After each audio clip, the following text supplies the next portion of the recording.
So we may still have some people dribbling in. Yep, here we go.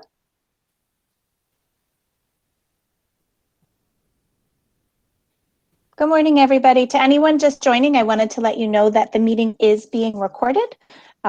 Just that way we can play back questions for anyone that may have missed the invitation or couldn't make us this morning. So thanks for joining us. And Heather, it's now after 10 o'clock. I wanted to take a moment to thank everybody for coming and introduce Heather Zolnowski, who is our executive director of the school. And she's also the parent of 2 students and an alumni at the school. So I will let Heather start, and then we will proceed with questions that have already been pre-submitted. And then thereafter, it's a pretty small group, so we can either raise hands or you can put questions in the chat. So Heather, I will let you take it away. Great. Thank you so much, Joanne. I thank you all for joining us today in an unconventional way. We typically do this in person in our commons area of our school. So it's definitely a different perspective this year to do this virtually on the computer. But as Joanne mentioned, I'm the executive director at BFCCPS. I'm in my 14th year there. I started as the assistant head of school for 6 years, and then was the head of school for 5 years.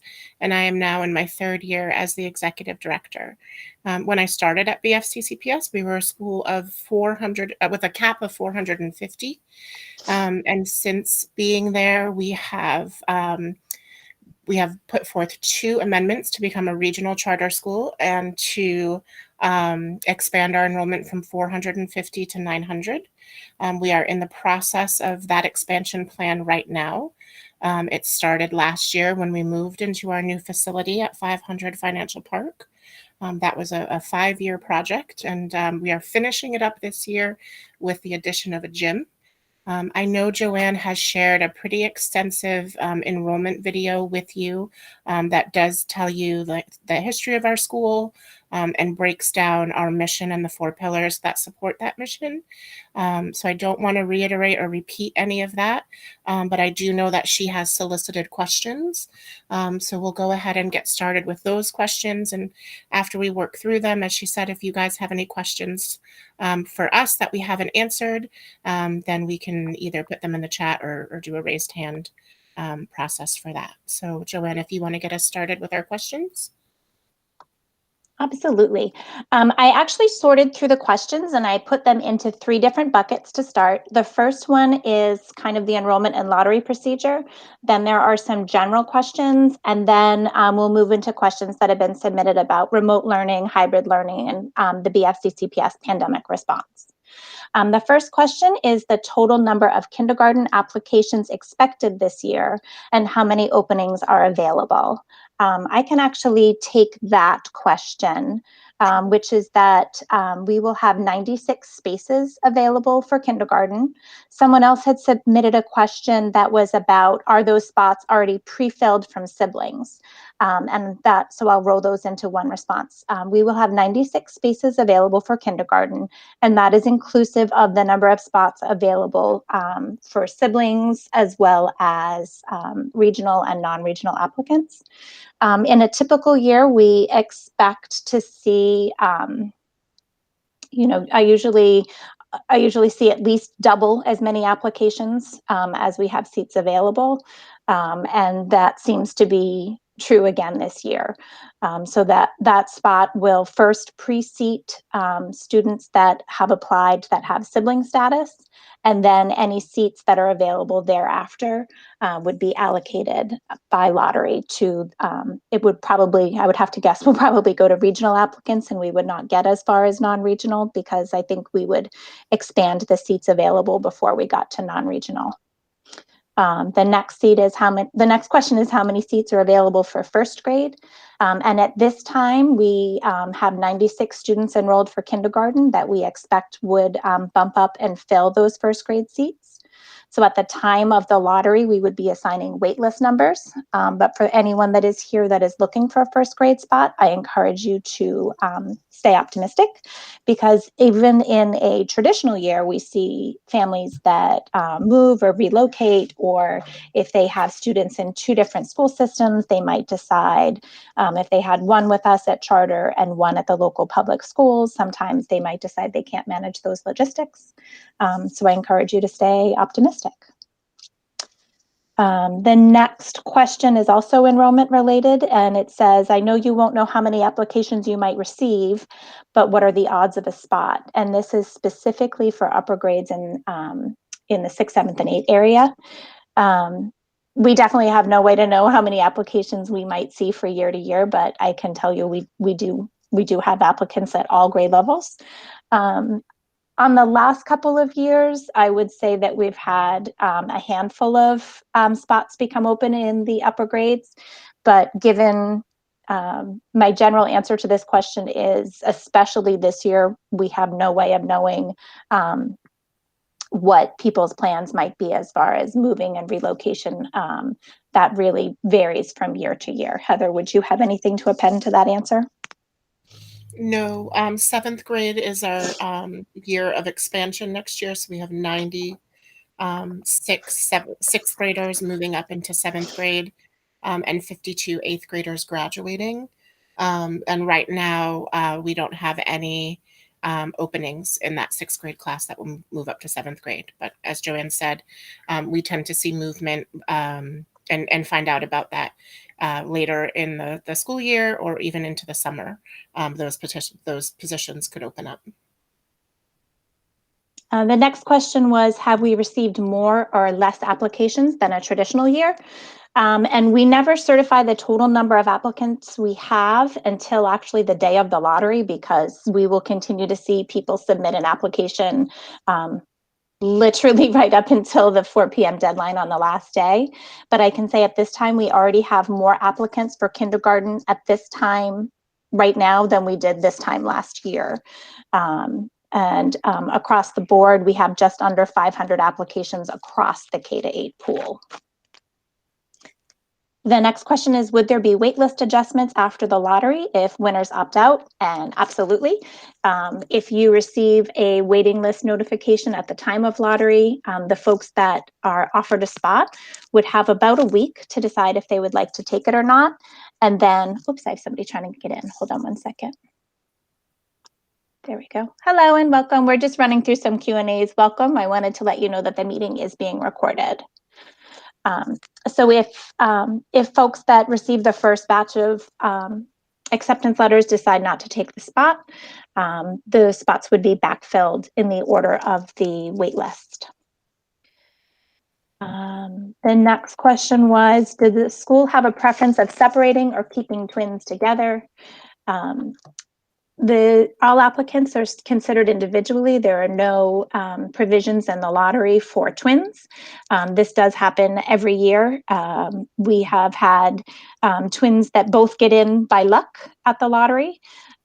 We have had twins that one might get in during the lottery, and then on the first day that the accepted students on the first day that they attend in the fall, their sibling on the waiting list would be reassigned a sibling waiting list assignment, and they would move up and then would have the opportunity to be called from the waiting list in the event that a space opens up.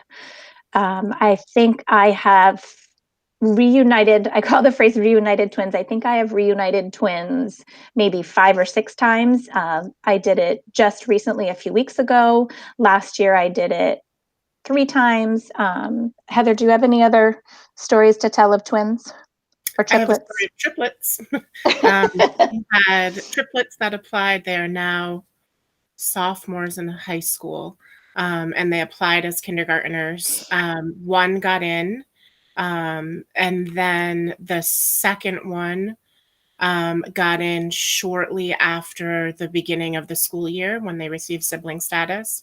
And then by first grade, all 3 of them were in. And the next question that was in here was, if not selected this time, do we have the chance to apply next year.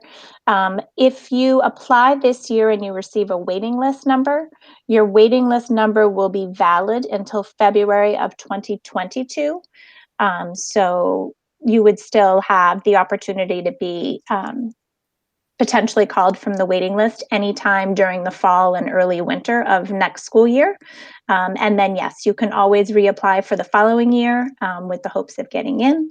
And I encourage people to do that because it seems to be that the waiting list pools will dwindle over the years.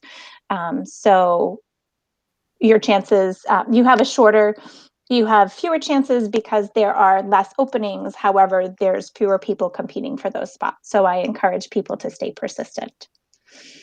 And the last question, yes. I was just going to say, the separating of twins.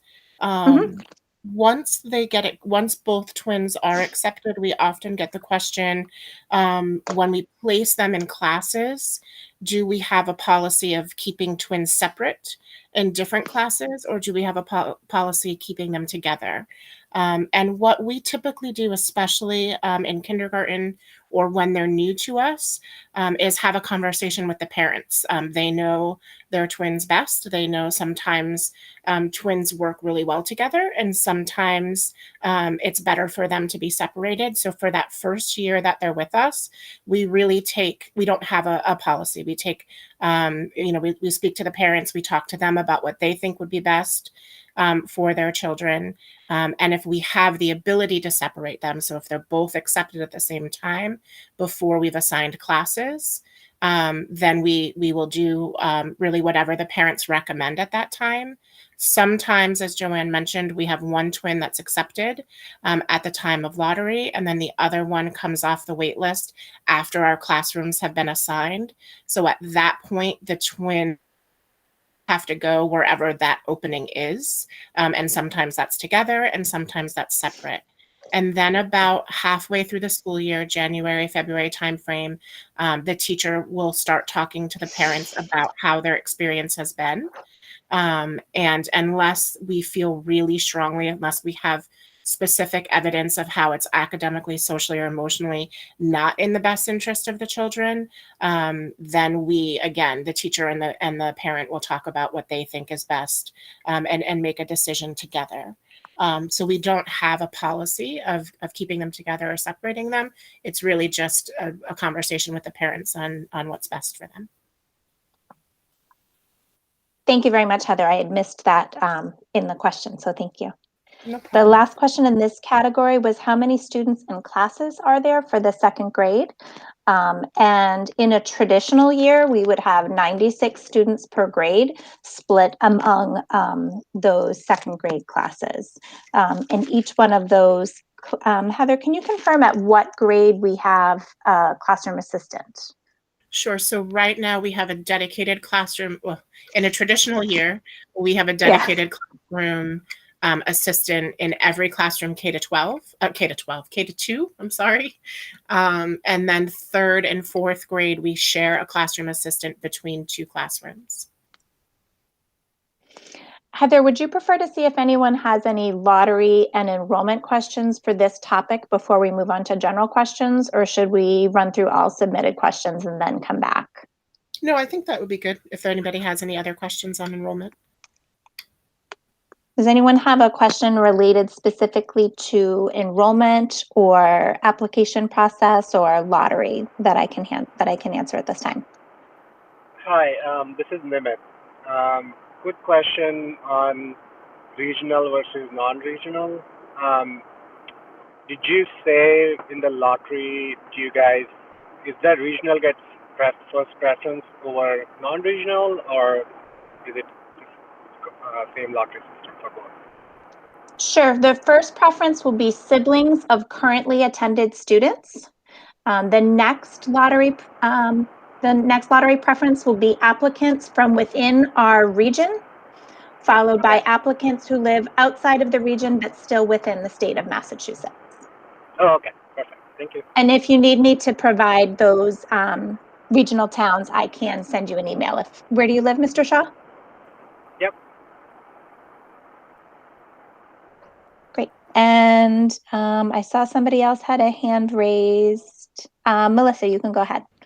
Hi, yes. I guess how long between finding out if you are accepted and then having, or, saying, yes, I'm in, how long, what's the time frame on that? If that's It actually, yes, that's a totally fair question. And it actually will depend on the time of year.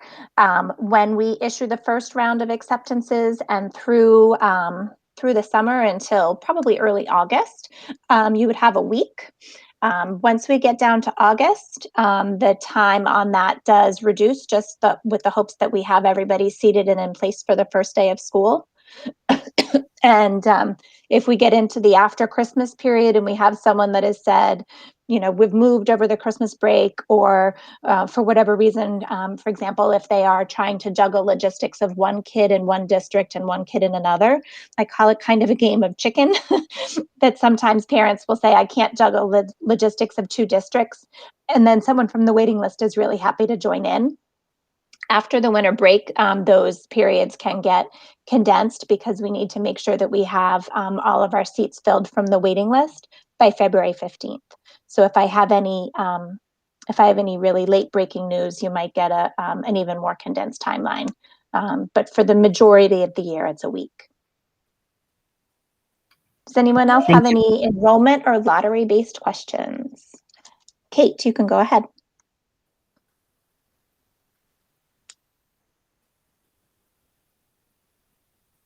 Oh, I think she might have accidentally hung up in trying to unmute herself, and I have done that repeatedly. She's back.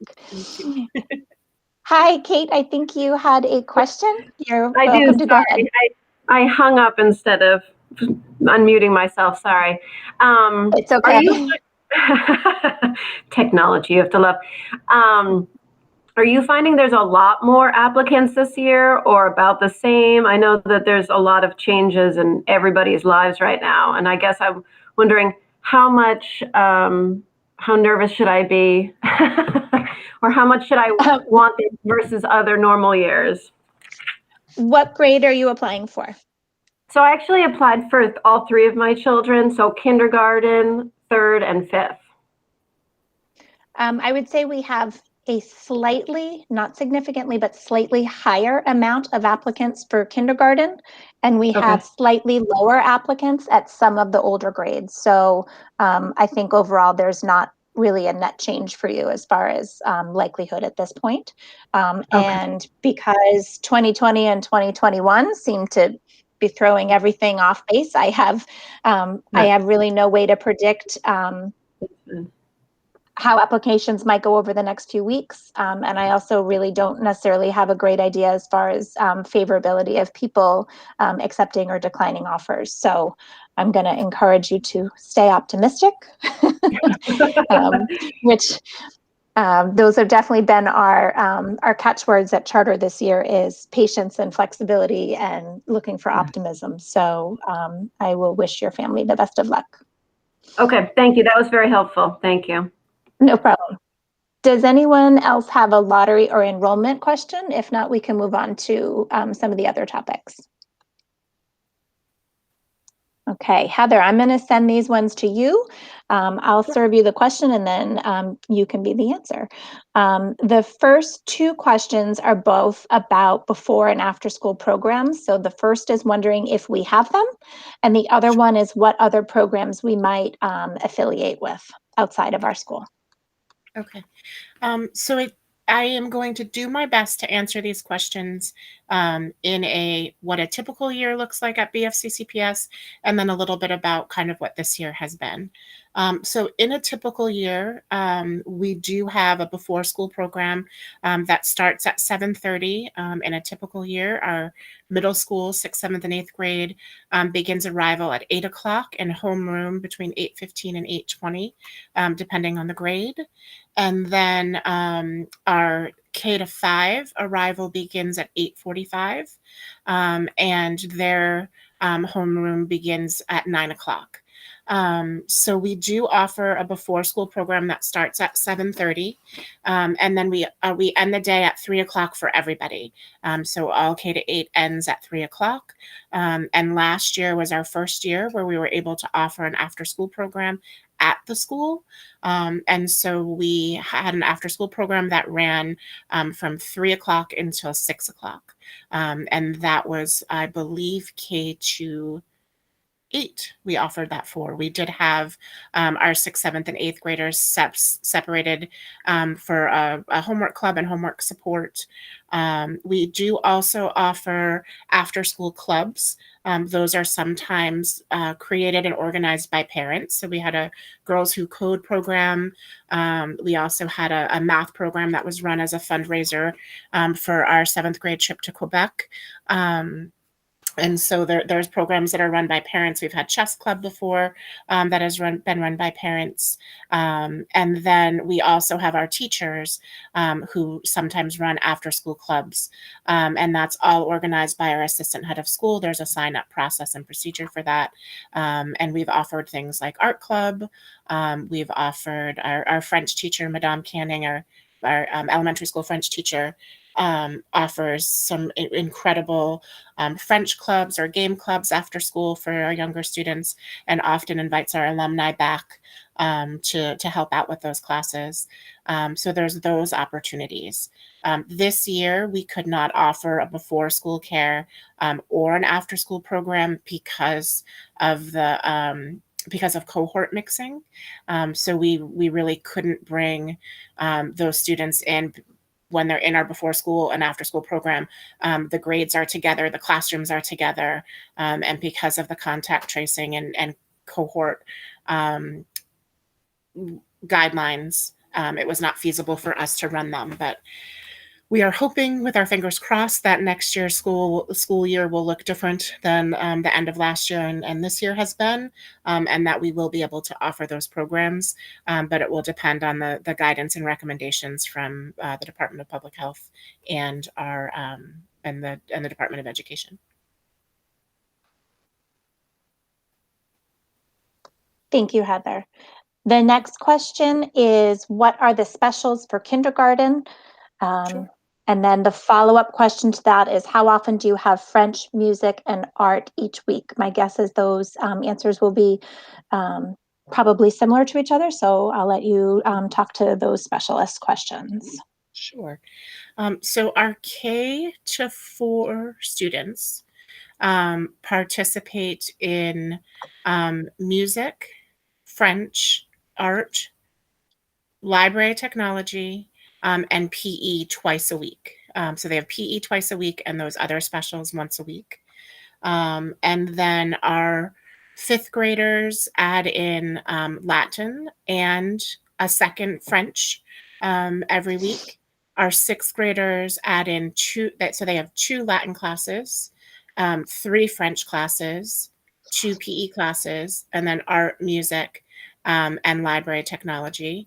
And then our 7th and 8th graders have 4 French classes a week, 2 Latin classes a week, 2 PE classes a week, and then the same art, music, and library technology. 5th and 8th grade, their art class is a STEAM class. So it is science, technology, engineering, and math, and art.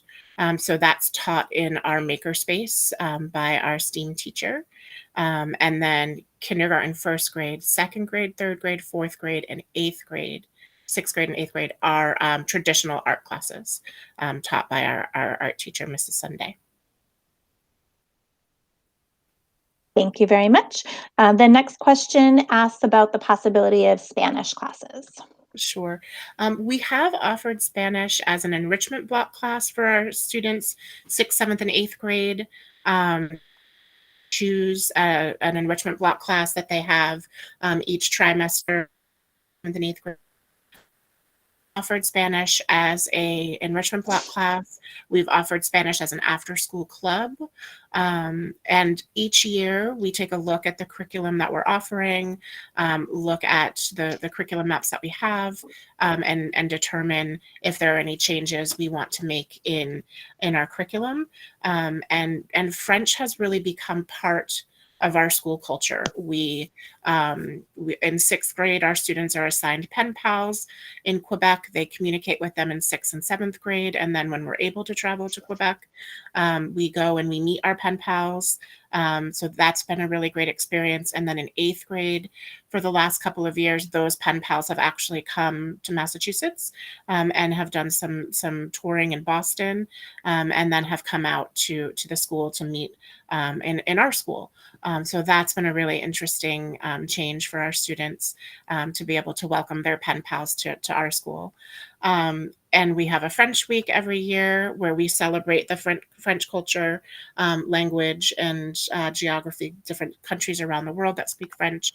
So it really has become a part of who we are and what we do, but we're constantly looking at ways to strengthen our curriculum and strengthen our offerings, and find other ways to really introduce language and the learning of different languages through our enrichment programs.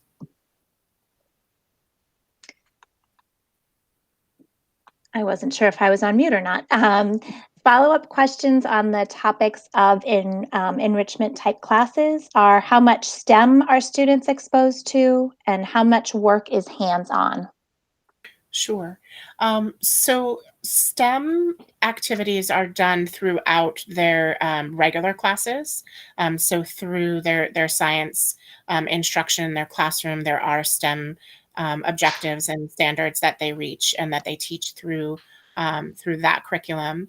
Our STEAM room, or our makerspace, is used for, as I mentioned before, 5th and 8th grade specific STEAM classes. But then it's opened up to our kindergarten through 8th grade teachers to bring their students in. So our STEAM teacher collaborates with grade level teachers through their science curriculum to come into the makerspace and do hands-on STEAM activities or STEM activities. So for instance, last year, our 1st graders did a maker lab where they made their own instruments out of recycled materials. Our 3rd graders do a bridge building project. So they were able to come into the makerspace last year to do that. They also do a Museum of Science STEAM activity, which is an oil spill activity. And they're given a problem to solve, which is an oil spill. They learn about the ecology and the environmental impact that oil spills can have on the environment, different ways to mitigate that. And then they have a simulation in the STEAM lab where they have a simulated oil spill.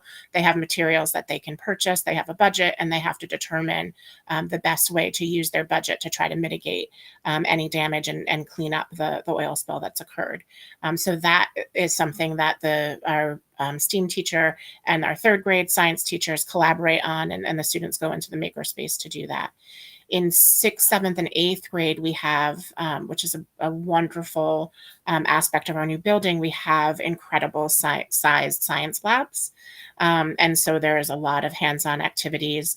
Our 8th grade students build solar ovens, and they again learn about solar power, and then different materials that they can use to conduct heat, and then build an oven and demonstrate those inside the science lab.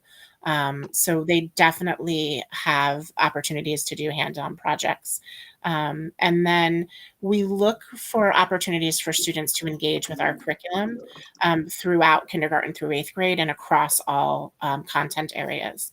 In 4th grade, our students do a living wax museum where they study a specific scientist, and they learn about that scientist and the impact that they had on our larger world. And then they create a wax museum, and different teachers and administrators are docents, and we bring people through the wax museum.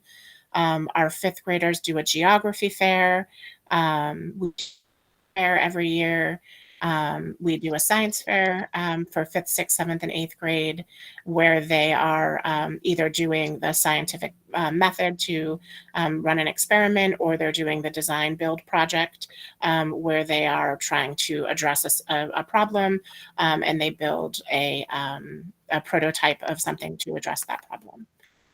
So we do try to offer as many hands-on opportunities and opportunities for students to interact with the curriculum, and then also ways for them to demonstrate what they've learned to their parents, to their classmates, and to students throughout the school.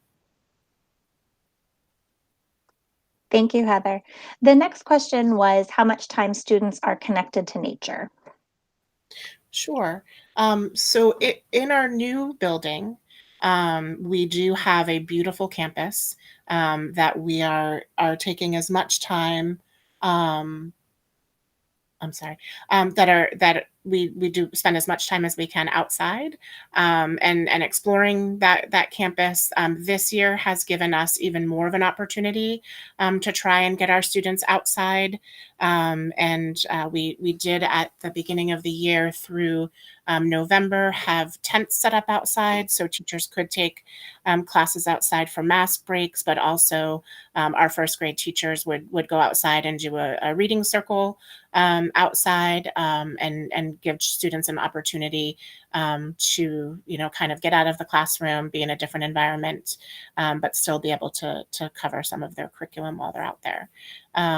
So we are definitely looking and exploring more ways for us to use the environment around us for education, and are looking forward to being able to explore that more as we spend more time in our new building. Thank you very much. The next question has to do with the school's philosophy on MCAS testing, etc. Okay. So we, as a public school, have to participate in the Massachusetts statewide standardized testing. So we do have our students participate, and our curriculum is aligned to the state standards. So we do teach the standards that the MCAS is assessing. But we really, and we look at the data, and we do use that to drive some of our instruction, but we also use a program called Measures of Academic Progress, or MAP, and that's put out by NWEA, and we administer that 3 times a year in a typical year, in the fall, in the winter, and the spring, and that's the data that we use to make decisions around students that qualify for intervention, along with teacher recommendation, and teacher classroom level data. But that's really the assessment that we look at. It gives us a much better picture of how our students are doing. MCAS is a capture of one moment in time for students, 3/4 of the way through the school year.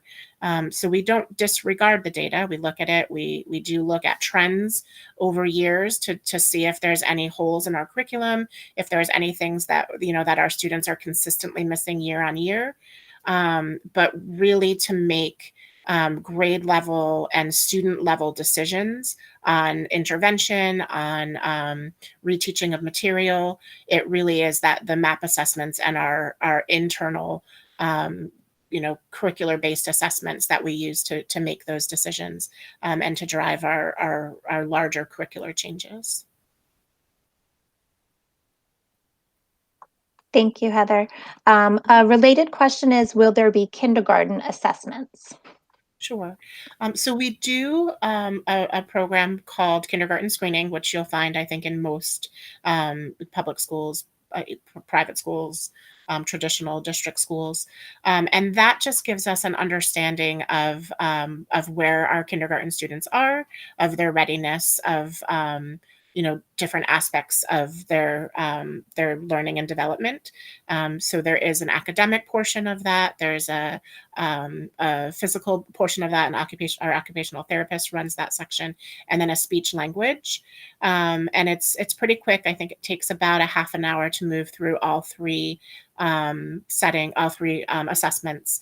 And then we also run what we call a kindergarten social group And that's an opportunity for our kindergarten teachers to bring in small groups of students and they'd run an activity with them so that they can get to know them and see kind of how they interact with one another.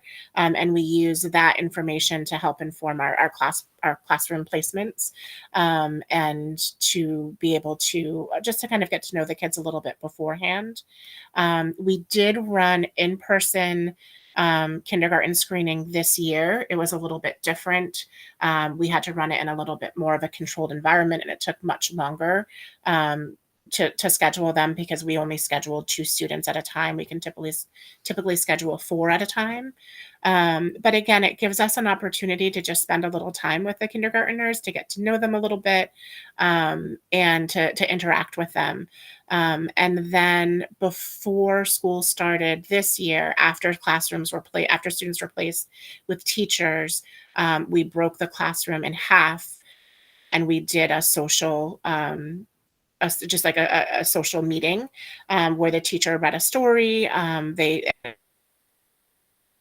And so the students could kind of get used to being with their teacher, wearing masks, and a little bit about sort of like our safety protocols. And then they were able to go in and look at their classroom, and then and then they went home and we started our school year.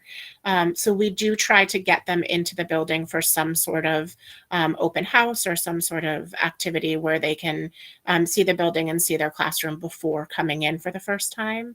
And again, what that looks like next year will really depend on the Department of Education's guidance and what our school year will look like for next year. Thank you, Heather. A related question, some of which I think you just covered, is will there be any events over the summer for kindergarten students to meet virtually or, if possible, in person? Yes, so this year we have 3 in-person kindergarten classrooms and 2 fully remote kindergarten classrooms. So what those activities looked like were a little bit different based on whether they were in person or fully remote. In a traditional year, we look to our kindergarten parents who are veteran parents who may have older siblings in the school to run kindergarten play groups over the summer. So they might meet at a playground in Bellingham or a playground in Milford, or we had a bike ride once that they got together to do, which was really cute. But there's a couple of opportunities over the summer for families to get together, and so kids can play with one another and meet each other. And then we have the open house at school. So we could not run those play groups this summer. And again, it will depend a lot on what the recommendations are for gathering sizes outside, whether or not that's something that we could sustain for this summer. But we do try to get the students together, get parents together, so that they can have a chance to meet each other before starting the school year, if at all possible. So if we can't do that in a traditional way, then we will do our best to offer that in a remote way. Thank you, Heather. The next question is, what can I do to prepare my child for kindergarten? Sure. So a lot of it is just really, getting them ready to be away from their parents. That is typically the hardest part for our students, is that separation from mom and dad for the school day, that independence. But our teachers are used to that, and our assistants are used to that. It is amazing to step foot in a kindergarten classroom and just kind of watch what happens and watch the interaction between the staff and the students. But really, that independence is, if I were to say, it's the one thing that we see students struggle with the most, especially if they've been home, and haven't been in daycare a lot or in preschool 5 days a week. So that is probably the biggest thing. We do have students that come into kindergarten able to read independently, and we have students that come into kindergarten and don't know all the letters of their alphabet. So academically, we are used to students being at all different ends of that readiness scale. and are ready and able to provide for students at all ends of that spectrum. Our reading program really is designed to meet students at the level that they are, and either provide them with enrichment or provide them with support, so that they can, either meet or exceed the kindergarten benchmarks by the end of the year. So as far as academic readiness is concerned, as I said, we get students from all over the gamut. And then we work a lot on their social and emotional development as well. So on what it means to be a good friend, on what it means to share, on what it means to be a member of a classroom, on different procedures and protocols within the classroom. So that is all really, really done within school. And our teachers are really good at sharing resources, books for children, and for you to read at home, and different ways for you to interact with the curriculum at home. So our teachers will share that with you. And so the only other thing I would say is reading with your child. It's really wonderful to see that connection between parents and students, when their children, when they do read one another. But it does give them an opportunity to see different books, to interact with different books, and really just to establish that love of learning and that love of literacy. So that would be the other thing that I would say would be the best thing to prepare them for kindergarten is just reading a variety of different books with them. Thank you very much. On the topic of kindergarten curriculum, there's a parent that is looking for an overview of the current kindergarten curriculum. Okay. So the basis of kindergarten is building those foundational literacy skills. So they spend a lot of time on letter recognition, letter sounds, putting letters together to make words. We do a writer's workshop. So in a traditional year, and even actually in remote learning, our students and teachers did this last year and are doing it again this year. They do a workshop model for writing. So they start with, writing the alphabet, then writing words, then writing sentences. And they do that each week. And then they start to write stories. And they write the stories, they edit the stories, they publish the stories. And then at the end of the year, they pick the one that they like the best. And they, again, go through it, they read through it, they edit it, they illustrate it. And then we have what's called our our author's chair, where we invite, when we can, parents into the classroom, and they share their book. They read their book out loud. And they have a little section in there about the author, and they get to tell a little bit about themselves, and they share it with their class. So that's just a way to celebrate all that they've kind of learned over the year in writing. And then math, the focus is really on those emergent numeracy skills. So we use the Eureka math program, or Great Minds is the publisher. It's also referred to as Engage New York. And we transitioned to that program last year and are receiving school and instructor embedded professional development from the Leslie Center of Mathematics Instruction this year, with Hilary Kreisberg. So she's been doing some work with our teachers of math, our K-8 teachers of math, and focusing a lot on math coaching with our teacher coaches. And so the basis of kindergarten is really understanding those numeracy skills. So understanding base 10, understanding, manipulating numbers between 1 and 20, and starting the basic foundations of addition. So that's really our focus for math. And that's done in ways where students can interact with the curriculum. There is, throughout kindergarten and in all of our content areas, there is a lot of singing. There is a lot of fun hands-on approaches to learning both numeracy and literacy. There's tactile ways that we support that. There's movement ways that we support that. And just really a focus on building those foundational skills. Thank you. Those were all of the kindergarten questions. The next general question is homework by grade level. How much to expect? Sure. So again, I'll answer this through a traditional year. In kindergarten, the homework is really reading at home. They have a literacy journal that they keep, or a way to track how much they're reading.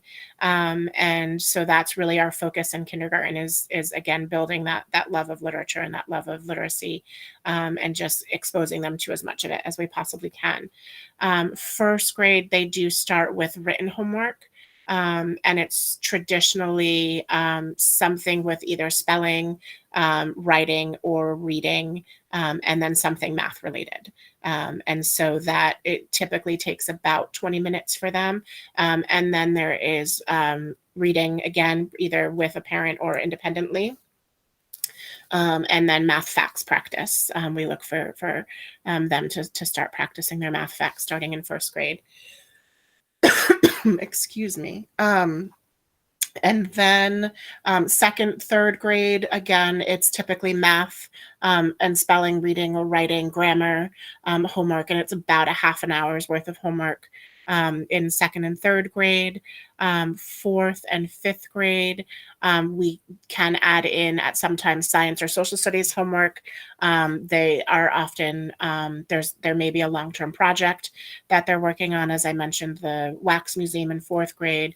Fifth grade does a science fair and a geography fair and a French fair.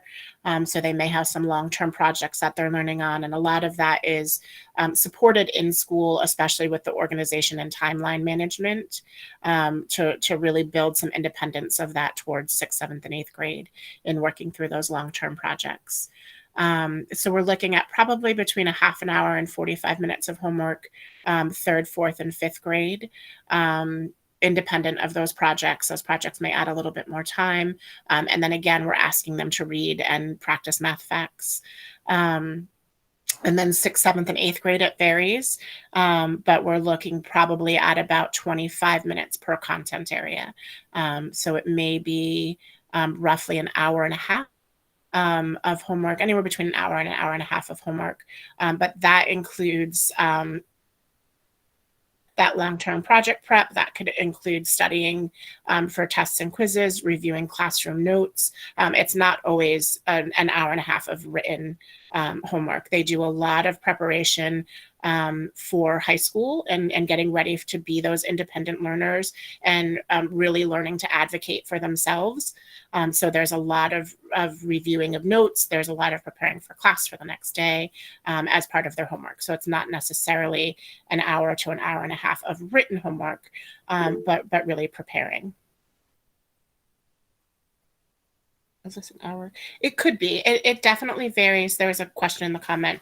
It definitely varies from day to day, but and they typically do not give homework on Friday nights, with the exception of seventh and eighth grade has a reading log. There's an independent book that they have to read every month, so they do have some reading that they have to do, and it depends on the student as to how they break that up.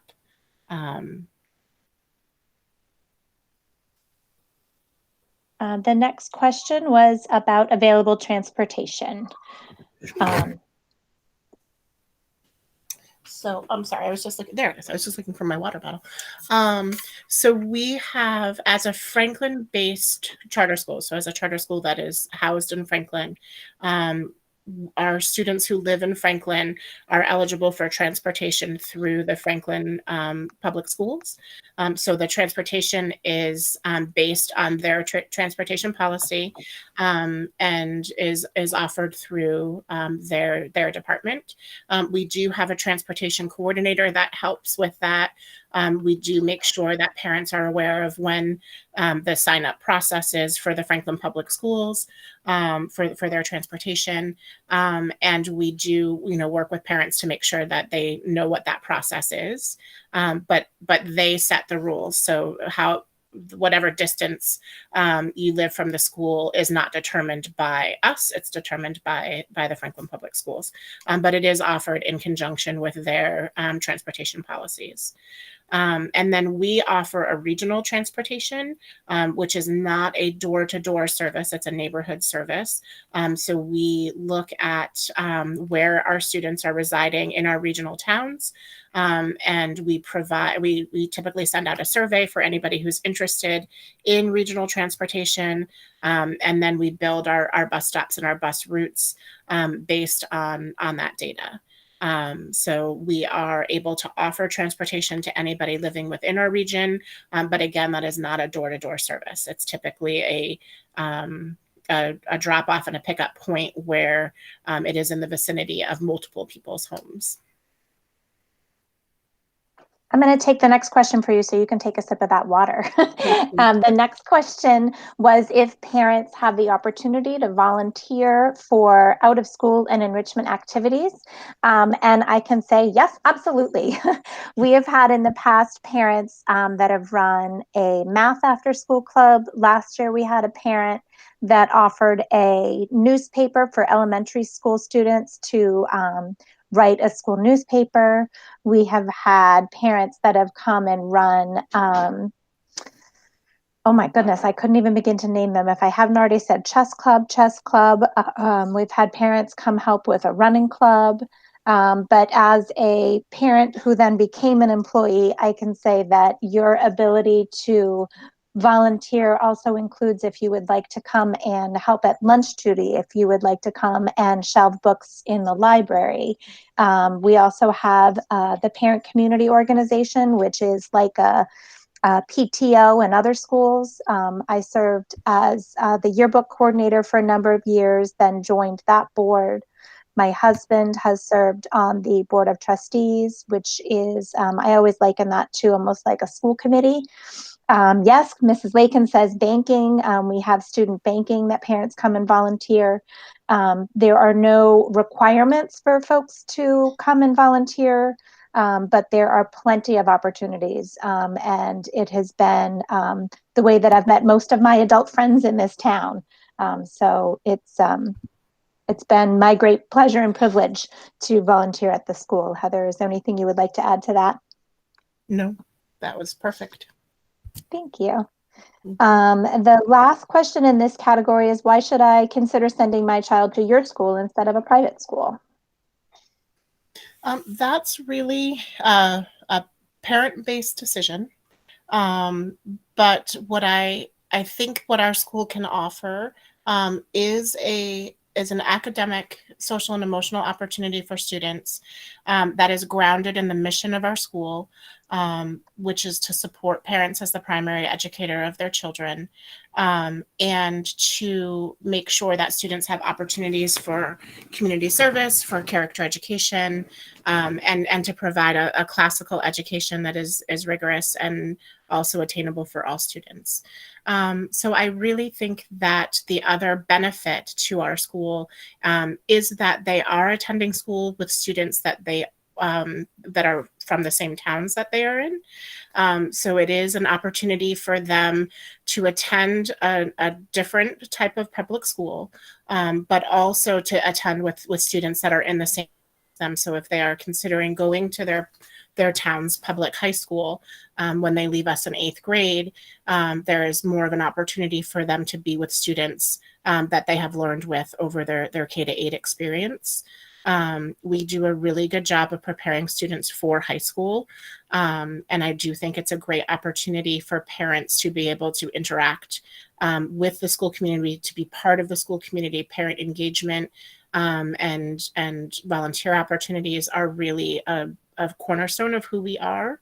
And I do think it's a really great opportunity for students to have that experience, but also be with students, from other towns and meet students and families from other towns, but also towns, that are students from their same town that will be able to go on to high school with them.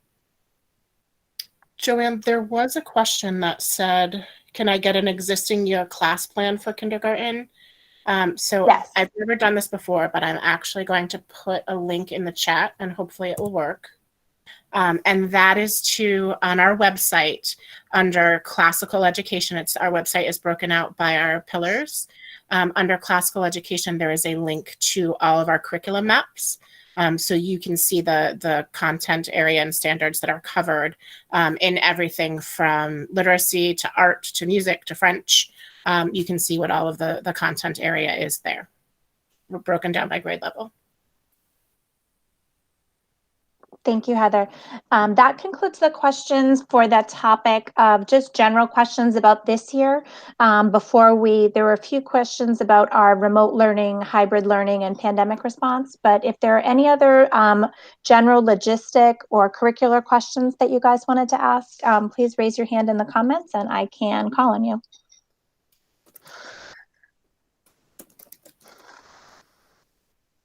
Okay. I don't see anybody looking to ask any of those questions. The first question, Heather, I'm gonna combine these two. The first question is, how did remote learning work? And I think the second question rolls into it, which says, how would we plan to address any gaps in formal learning? Sure. So we offered a remote option for families, and we offered an in-person hybrid model. Right now, we are in full remote for all students, based on our weighted average of the positivity rate in our community, but as well as other factors that were impacting our ability to have in-person schooling. And we are working in 3 research teams right now to be able to return our students back to school, within the near future. So we're hopeful to be able to offer our in-person hybrid instruction once we've made a recommendation to the board on what a return to in-person could look like. So right now, for our students who are in remote, we did set up, where necessary, separate remote academy classrooms. So kindergarten, for instance, I said before, we have 2 remote academy classrooms, and those students are full remote all year. And then we have 3 hybrid in person. So when we are able to have in-person instruction, those students come in 2 days a week. And all of our students are remote on Wednesdays, so we can clean the building between cohorts. And then the next cohort comes in on Thursday and Friday, and our Monday, Tuesday cohort is at home learning remotely. Remote instruction looks different from kindergarten through 8th grade.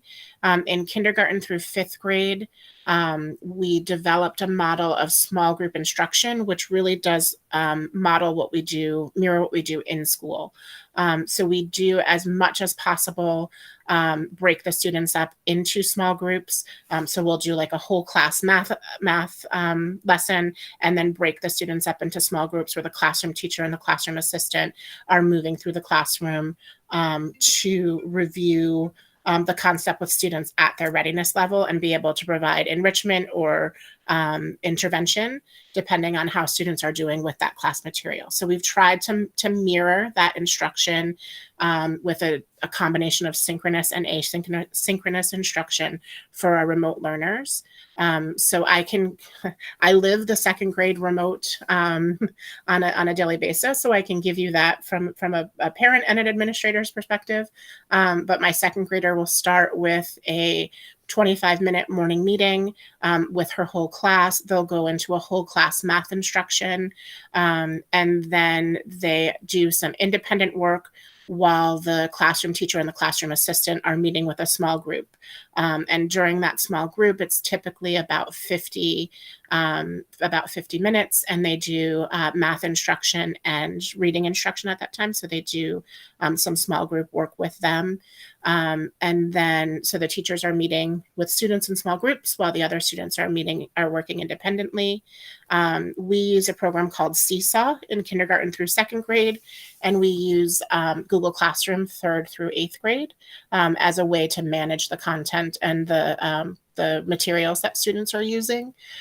So my 2nd grader will work through her morning work, a reading video that is recorded by one of the 2nd grade teachers going over the skill and strategy for that week. She'll have some independent reading. We also use Dreambox and Lexia, Dreambox as a math support program and Lexia as a reading and grammar and phonics support. So she'll work through some Lexia, she'll work through some Dreambox, and then she will meet in her small group. They'll do some math instruction and review of the math content or concept that they learned that day. And then they'll do a small group reading, where they'll work through the skill and strategy at their readiness level. And then she has another meeting for writing during the day. And then they have a closing meeting at the end of the day. But we really believe that small group instruction is really what helps our students learn and helps to control for those learning gaps, because they are meeting in their readiness level. So at their levels with other students, and their teachers are able to really identify the areas in which they're struggling and provide targeted instruction based on that. 6th, 7th, and 8th grade, we do live stream our instruction when they are hybrid. So we don't have separate remote academy classes for our 6th, 7th, and 8th grade. Our teachers from the classroom will live stream instruction. The students follow their schedule as it is laid out as a regular school day. And if we are in person, then any of our students that are home because they are hybrid and those are their home days, or our students that have chosen full remote for the year, log in remotely to that class. All of our 6th grade, 7th, and 8th grade classrooms have a support teacher with them, so that there is some support in the classroom to help identify if students are at home or having any issues or have any questions. So there is the ability to provide that support. But they do a lot of work within Google Classrooms and breakout spaces so that the students that are in school and the students that are home can still interact with one another.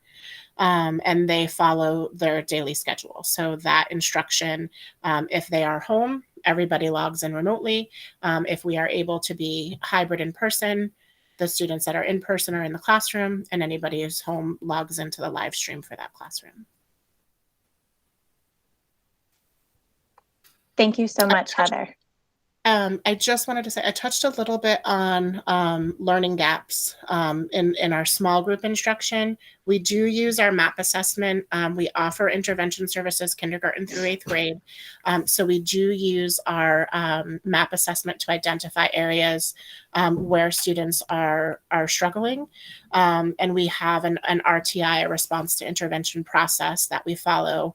Again, kindergarten through 8th grade, where students are identified, specific skills are targeted, specific content area is targeted for that targeted skill instruction. And then that's revisited every 6 weeks to see, to do some progress monitoring to see how students are progressing towards their goals and whether or not we need to adjust the amount of intervention that's being provided, or if they've reached their goal and we need to move on to another goal, or if there's no need for intervention anymore.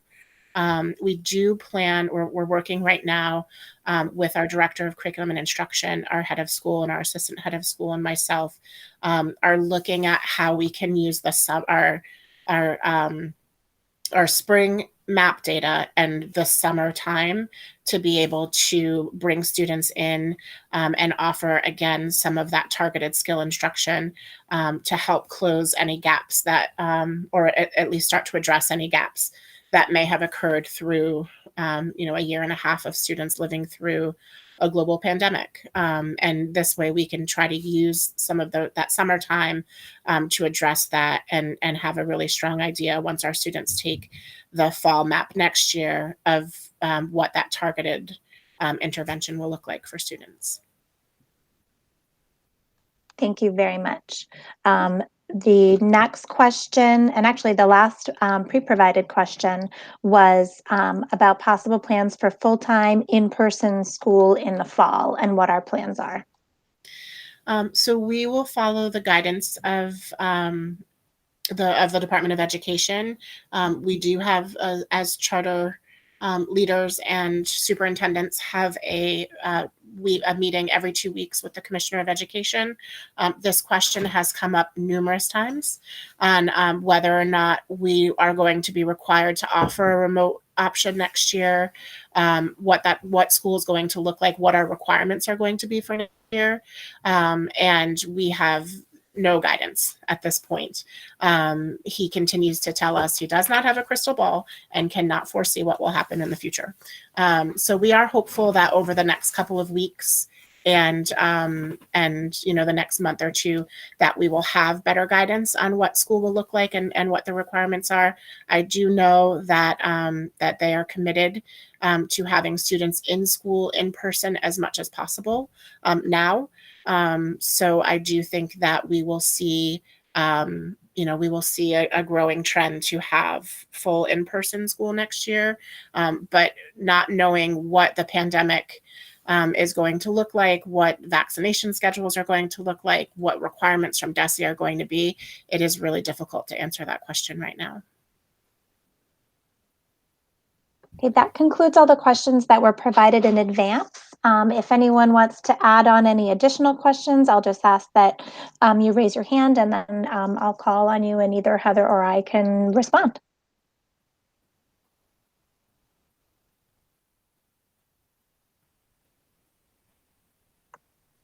I don't see anybody raising their hand. Does anybody? Oh, thank you very much, Sean.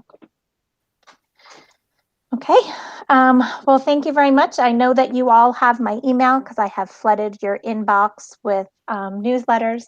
If there's anything else that Heather and I can help you with, please don't hesitate to reach out. And I thank you for your interest, and have a great rest of your day. Thank you very much. Thank you.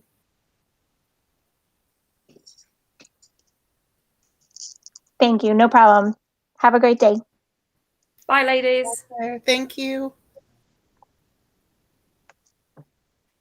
Have a nice day, everybody. Thank you so much.